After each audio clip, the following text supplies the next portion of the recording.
जयपुर के दौरे पर आई हुई कांग्रेस की कौमी जनरल सेक्रेटरी प्रियंका गांधी ने संगानेर हवाई अड्डे पर मीडिया से बातचीत करते हुए कहा कि उत्तर प्रदेश असेंबली इंतखाबात में अवाम ने सोच समझकर ही वोट दिया होगा। मुझे उम्मीद है कि लोगों ने सही फैसला किया।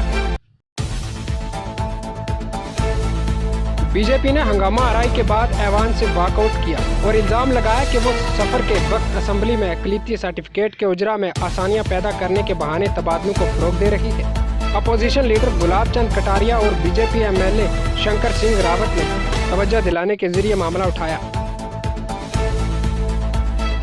यूक्रेन और रूस की जंग में भारतीयों को भी मुश्किलात का सामना है। वहां आबाद भारतीय शहरी किसी न किसी तरह अपनी जान बचाने की जदोजहद कर रहे हैं। इस दौरान वहां रहने वाले एक भारतीय शहरी हरजोत सिंह ने भी मुश्किलात का सामना करते हुए अपनी जान बचाई।